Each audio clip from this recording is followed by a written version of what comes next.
মানুষের জন্য নয়, এবার একটি অফিসিয়াল ফেসবুক পেজ খোলা হয়েছে বিড়ালের জন্য, যেখানে থাকবে বিড়ালের আপডেট, চলাফেরা সহ যাবতীয় কিছু।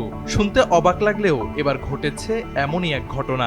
দেশের মাটিতে নামার কয়েক ঘন্টা আগে সামাজিক যোগাযোগ মাধ্যমে আনুষ্ঠানিকভাবে আত্মপ্রকাশ করেছে বিএনপির ভারপ্রাপ্ত চেয়ারম্যান তারেক রহমানের পরিবারের প্রিয় পোষা বিড়াল জেবু।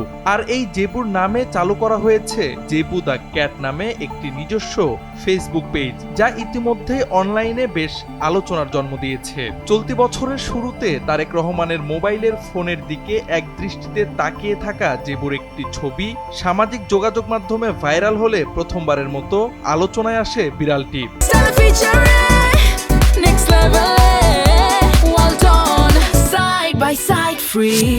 এরপর একাধিক ছবি ছড়িয়ে পড়লে বিশেষ করে তরুণ প্রজন্ম ও বিড়াল প্রেমীদের মধ্যে জেবুকে ঘিরে ব্যাপক আগ্রহ ও কৌতূহল তৈরি হয়। তারেক রহমানের ফেরার খবর প্রচার হতেই সোশ্যাল মিডিয়ায় উঠেছিল জেবুকে সাথে নিয়ে আসার আবদার। শুধু বিএনপির নেতাকর্মীরাই নয়, বিড়াল প্রেমী হাজারো মানুষ জেবুকে নিয়ে দিয়েছিলেন পোস্ট।